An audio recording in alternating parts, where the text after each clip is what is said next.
Dak still remains without a contract. Over the last couple of years, Dak has been different than some of the other quarterbacks who have gone to free agency. I think him and Kirk Cousins have both been similar. They really valued, and perhaps rightfully so, they valued the ability to be a free agent every 3 or 4 years. And here we are again, where Dak heads into the last year of his contract. That's different, obviously, than the Patrick Mahomes deal. Like 10 years, you're locked up, you're a Chief for life. Josh Allen with the Bills, some of these other contracts where it's a longer-term deal. Dak is headed to free agency again, and during this time, we've seen Lamar Jackson, Jalen Hurts, Jared Goff, Justin Herbert, Tua, Joe Burrow, Trevor Lawrence, Jordan Love. Over the last couple of years, all those guys have signed new deals. Kirk Cousins, too. And here's Dak heading into the last year of his contract. Uh-oh. Did we lose you? Your thoughts on Dak. So, yeah, well, okay, first and foremost, now that Dak is the last one to sign, which has been the kind of the approach for Dak Prescott and the Cowboys all the way along, it's going to be the highest number. Like Jordan Love just became the highest paid quarterback in NFL history. Dak Prescott is about to become the highest paid quarterback in NFL history if they get this deal over the line. And for the second time, this is like a rod that the Cowboys have made. This is a rod for their own back that they've created. And I'm wondering how deliberate it is. There was a tweet that came from John Makota, I believe. Let's say that's how you say that. A few days ago that I retweeted, and I honestly wonder if this explains most of what the Cowboys do in terms of a front office thing. He said, after today's news conference, Cowboys owner Jerry Jones talked off to the side for another 7 minutes. Jones, when asked a follow-up question about CeeDee Lamb's contract situation, quote, I'm just going to say this to y'all. Give me some credit, okay? You don't think I'm good with numbers? You think I know how to add and subtract? Do I know how to talk and sell? I realize all the criticism, and I understand it. As a matter of fact, I try to stir it up, and I have since I got here. That's good. Be relevant. It works. End quote. To me, that's an admission that the Cowboys operate on a front office level in at least large part just to create buzz, right? They're not looking at this from a pure numbers point of view and saying, what's the best way of doing this? What's the cheapest number we can get our quarterback in the building for? You know, how should we get ahead of these deals? What year should we make it happen? They are looking at this, at least in large part, and saying, what creates the largest media buzz? Because that generates eyeballs, clicks, that generates revenue. That's how we become the most the wealthiest, the richest NFL franchise, and maybe the richest sports team in the world. That's how you end up in this situation where they're arguably their three most important players and their three best players, none of them are under contract. And everyone's going, this is terrible. This is awful front office work. This is ridiculous way to run a franchise. Jerry's sitting there going, nailed it. Everyone's talking about the Cowboys. This is top-notch billionairing. Like he's sitting there on the bus, on the yacht, feet up going, I am just crushing this. Everyone else is out there locking these guys up years in advance. Nobody's talking about them, you know? Everyone's already forgotten who Trevor Lawrence is in Jacksonville. Meanwhile, the Dak Prescott Dallas Cowboys train's just got to keep on trucking. That's how they do this. I'm just sitting here chuckling. I think your interpretation's pretty good. I usually hate interpreting it, and so if there's some truth to that, are we just wasting our breath? I know the morning shows are wasting their breath. The shouty shows are wasting their breath. Is Dak, I mean, they say some stupid things. Like, Dak will be better when he's not on Dallas. I mean, they say some stupid things just to talk about Dak and the Cowboys, just because you have to bring an awful take to the morning show every day. You got to bring something to the table, whether it's good or bad. But is that really the goal? I mean, you and I sit here through the lens of, okay, team building decisions to win a Super Bowl. How's this going to help a team win the Super Bowl? And when you hear Jerry, I think he wants to win a Super Bowl. Yeah.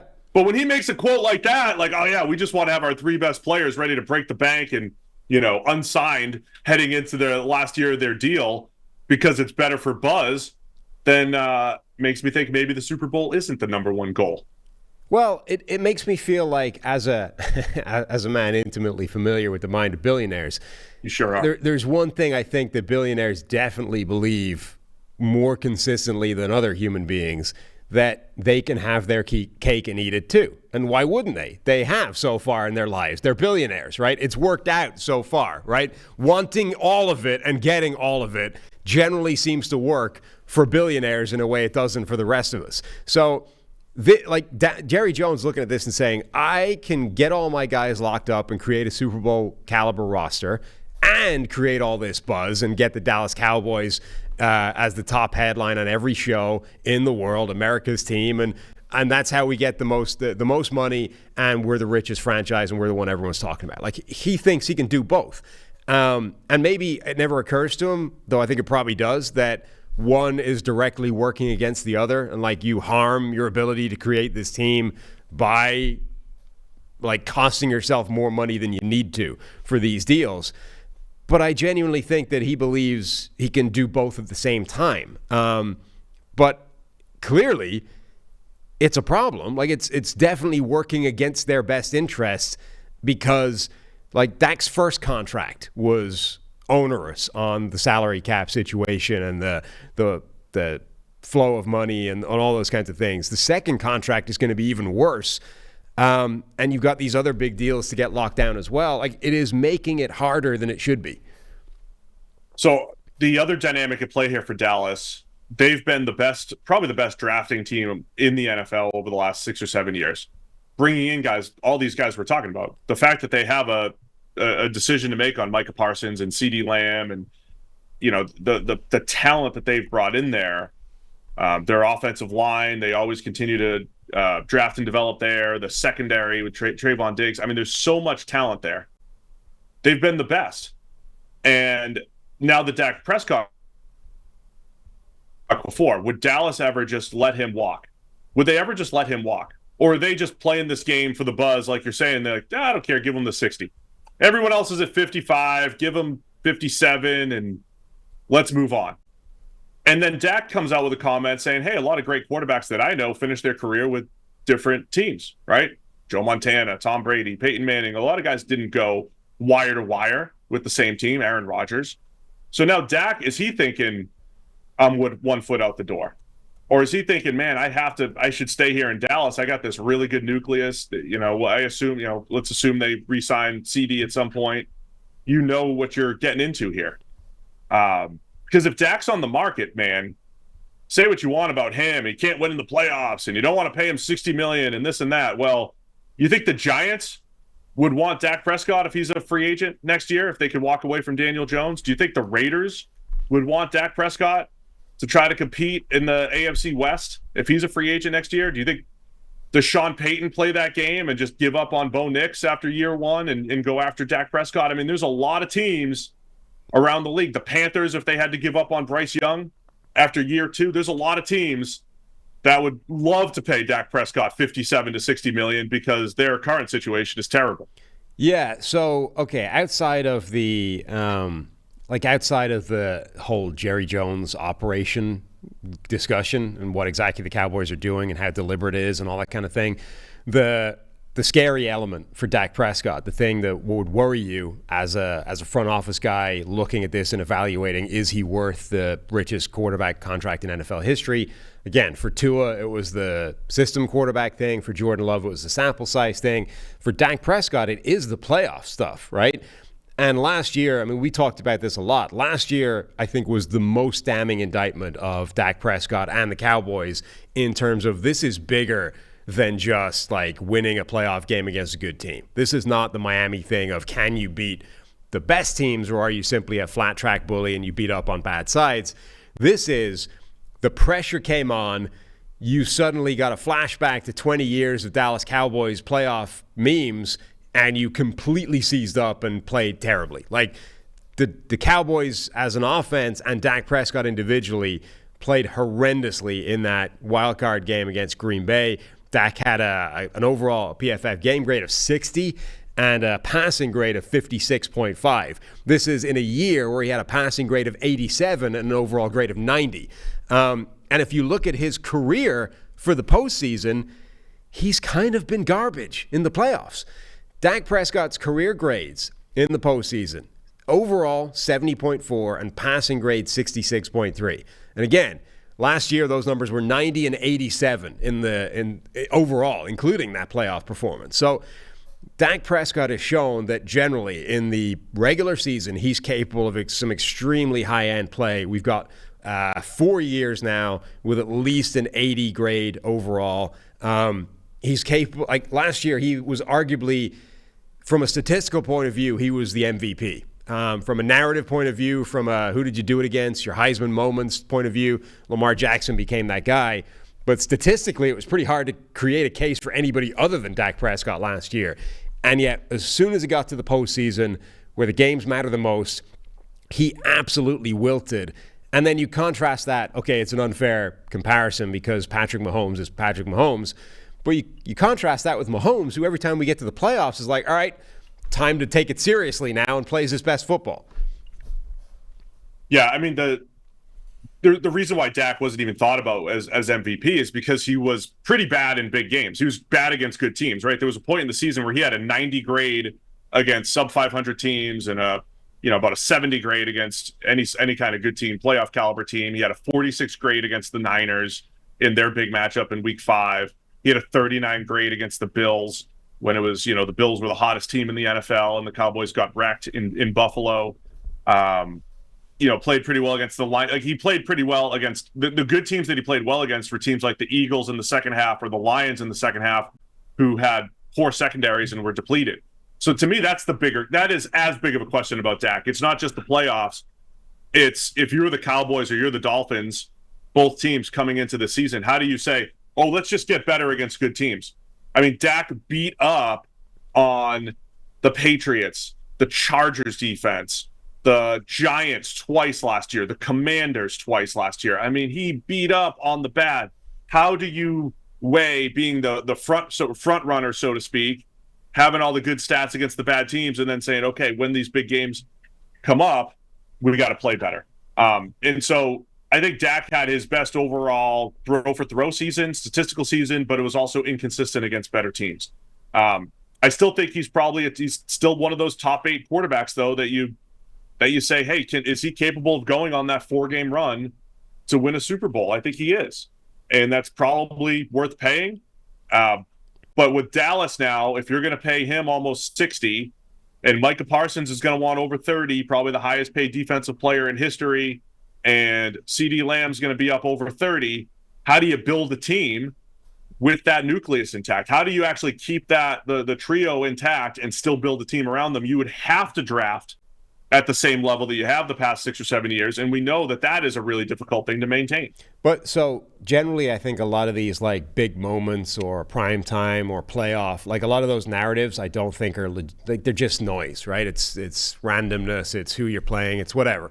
But there are certain times where I think the thing is true. Like Mahomes, I think elevates his play in the most critical moments. I think that's almost becoming unquestionable at this point. What he's done so far in his career, like all of his best, when you get to the playoffs, you get the best version of Mahomes. He's consistently able to up his game or not lose his game even when he can't walk on his ankle, like these types of things.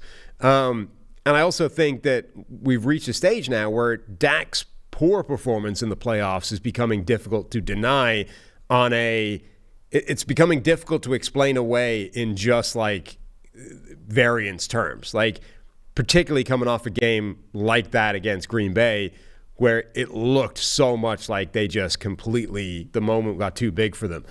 I think it's a very real question that if we're going to make this guy the best paid quarterback in the NFL, are we convinced that he can not even can he put together a 4-game run that's as good as any quarterback in the NFL? Because the answer to that is clearly yes.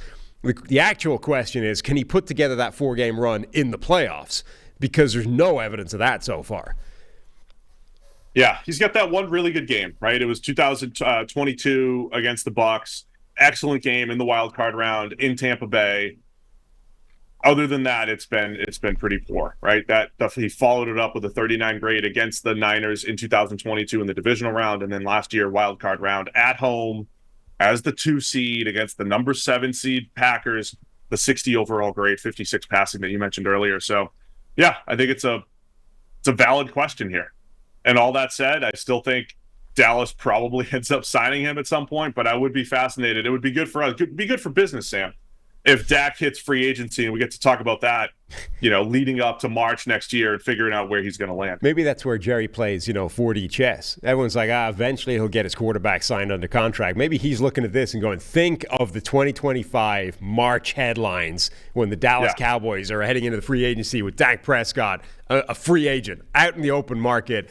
Think of the headlines. That would cook. We can make some real money now.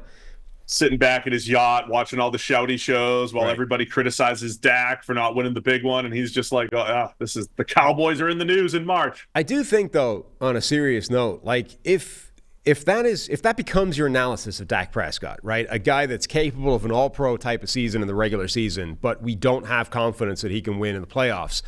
That is everything for Dallas right now, right? Like, this is a team that's gone 3 consecutive seasons of 12 wins, and then craps itself in the postseason, and you're like, okay, but if you have a quarterback, if that describes your quarterback dynamic as well, you can't give that guy $60 million a year, can you? Because he can't. So, you're going to get the same thing's going to happen. Like that's inevitably leading to that. I'll ask the same question. For Miami, for Green Bay, or for Dallas, what's the alternative? Right? For Miami, I think the alternative was scary because you at least know you have a fit into for Green Bay. They don't want the alternative. They just invested in Jordan Love. They saw enough, so there is no alternative there. This was the guy. This was the alternative to Aaron Rodgers. What's the alternative for the Dallas Cowboys? But this is picking in the 20s. They're just what are they going to do? Because you're not going to go. There's no one else that's going to be on the open market.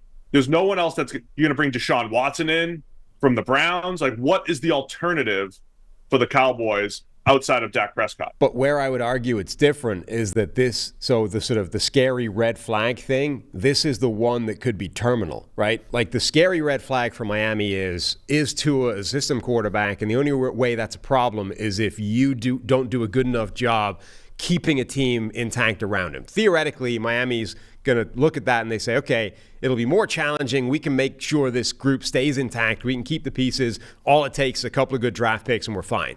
For Green Bay, it's simply a sample size issue, but we've already seen that Jordan Love's capable of going on the run to make it happen, right? With Dak, it's if he can't win in the playoffs, it is a terminal problem. Like, it doesn't matter what the alternative is because the answer to can Dak win a Super Bowl is now no, because he can't win in the playoffs. So that becomes like, then you have to ask yourself, do we actually care about winning a Super Bowl, or is it more important to win 12 games every year, be, the most talked about team in football, and then it doesn't really matter if we don't get over the line? But if your goal is to win a Super Bowl and you have concluded that Dak Prescott basically can't play at that level in the playoffs, the alternative is kind of irrelevant because you've already answered that he's not the answer. But is that a Dak problem or a Cowboys problem? Because I'm with you, man. I mean, I said it after the Packers game. I hate that stuff, right? Oh, who cares what happened last year? It's a whole different game. This is like the only narrative-driven thing that I might buy into is that the Cowboys, because they looked completely different in the Packers game. Yeah. This Cowboys team that was a juggernaut this season rushed the passer at a high rate, forcing turnovers for multiple years. They did all this stuff extremely well. Dak having his best year, and they looked like they'd never played football before, right? Nobody's on the same page. They couldn't cover. Busted coverages left and right. They weren't pressuring the quarterback. They didn't do anything that they did during the regular season. So is it a Cowboys problem or is it a Dak problem?